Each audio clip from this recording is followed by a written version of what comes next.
Rich dad poor dad ಪುಸ್ತಕದಲ್ಲಿ ಕಲಿಯಬಹುದಾದ 10 ಹಣಕಾಸು ಪಾಠಗಳು. 1. ಶ್ರೀಮಂತರು ಹಣಕ್ಕಾಗಿ ಕೆಲಸ ಮಾಡುವುದಿಲ್ಲ. ಶ್ರೀಮಂತ ಜನರು ಕೆಲಸ ಮಾಡುವುದಿಲ್ಲ, ಅವರು ತಮ್ಮ ಹಣವನ್ನು ಕೆಲಸ ಮಾಡುವಂತೆ ಮಾಡಿ ಹಣ ಗಳಿಸುತ್ತಾರೆ. ಪ್ಯಾಸಿವ್ ಆದಾಯವನ್ನು ಇವರು ಸೃಷ್ಟಿಸುತ್ತಾರೆ. ಶ್ರೀಮಂತರಾಗುವುದು ಹೇಗೆ ಎಂದು ಮಾಹಿತಿ ಹುಡುಕುವವರಿಗೆ ಇದು ಮೊದಲ ಪಾಠ. 2. ನಿಮ್ಮ ಹಣಕಾಸು ಬುದ್ಧಿಮತ್ತೆಯನ್ನು ಉತ್ತಮಪಡಿಸಿಕೊಳ್ಳಿ. ಹಣ, ಹೂಡಿಕೆ ಮತ್ತು ಪರ್ಸನಲ್ ಫೈನಾನ್ಸ್ ವಿಷಯಗಳ ಕುರಿತು ನಿಮ್ಮನ್ನು ನೀವು ಸುಶಿಕ್ಷಿತರಾಗಿಸುವುದು ಅತ್ಯಂತ ಮಹತ್ವ ಎಂದು ಈ ಪುಸ್ತಕ ಹೇಳುತ್ತದೆ.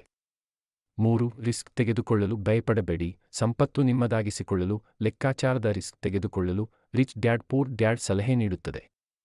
4. ಲೆವರೇಜ್ ಶಕ್ತಿ ತಿಳಿದುಕೊಳ್ಳಿ. ಲಿವರೇಜ್ ಅಥವಾ ಲೆವರೇಜ್ ಅನ್ನು 0 ಎಂದುಕೊಳ್ಳಬಹುದು. ಇತರೆ ಜನರ ಸಮಯ, ಹಣ ಅಥವಾ ಸಂಪನ್ಮೂಲವನ್ನು ಬಳಸಿ ನೀವು ಶ್ರೀಮಂತರಾಗಬಹುದು. ಇದರಿಂದ ವೇಗವಾಗಿ ಹಣ ವೃದ್ಧಿಸಿಕೊಳ್ಳಬಹುದು ಎಂದು ಅವರು ಹೇಳಿದ್ದಾರೆ. 5. ನಿಮ್ಮ ವೆಚ್ಚದ ಮೇಲೆ ನಿಯಂತ್ರಣ. ಅರ್ಥಪೂರ್ಣ ಬದುಕು ನಡೆಸುವುದು ಮತ್ತು ವೆಚ್ಚದ ಮೇಲೆ ನಿಯಂತ್ರಣ ಹೊಂದುವ ಮಹತ್ವವನ್ನು ಈ ಪುಸ್ತಕ ಹೇಳುತ್ತದೆ. ವೆಚ್ಚದ ಮೇಲೆ ನಿಯಂತ್ರಣ ಹೊಂದಿ ಹಣ ಉಳಿತಾಯ ಮಾಡಿ ಹೂಡಿಕೆ ಮತ್ತು ಸಂಪತ್ತಿನ ಪ್ರಗತಿಗೆ ಗಮನ ನೀಡಿ ಎಂದು ಅವರು ಹೇಳಿದ್ದಾರೆ. 7. ಹಣಕಾಸು ಯಶಸ್ಸು ಸಾಧಿಸುವುದು ಹೇಗೆ. ನಿಜವಾದ ಸಂಪತ್ತು ಸೃಷ್ಟಿಸುವ ತಂತ್ರಗಳನ್ನು ಕಲಿಸುವ ಹಣಕಾಸು ಶಿಕ್ಷಣದ ಕುರಿತು ಗಮನ ನೀಡಬೇಕೆಂದು ಕಿಯೋಸಕಿ ಅವರು ಶಿಫಾರಸು ಮಾಡುತ್ತಾರೆ.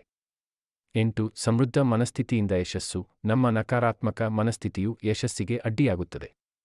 ಸಂಪತ್ತು ಸೃಷ್ಟಿಸಲು ಬಯಸುವವರು ಧನಾತ್ಮಕತೆಯನ್ನು ಹೊಂದಿರಬೇಕು ಎಂದು ಅವರು ತನ್ನ ಪುಸ್ತಕದಲ್ಲಿ ಹೇಳಿದ್ದಾರೆ.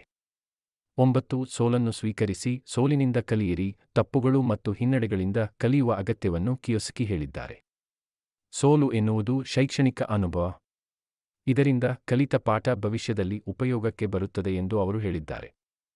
10. ನಿಮಗಾಗಿ ಹೂಡಿಕೆ ಮಾಡಿ.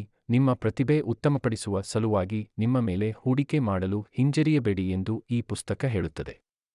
ನಿಮ್ಮ ಕಲಿಕೆಗೆ, ನಿಮ್ಮ ಸಾಧನೆಗೆ ನೆರವಾಗುವಂತೆ ನಿಮ್ಮ ಮೇಲೆ ಹೂಡಿಕೆ ಮಾಡಿ ಎಂದು ಅವರು ಟಿಪ್ಸ್ ನೀಡಿದ್ದಾರೆ.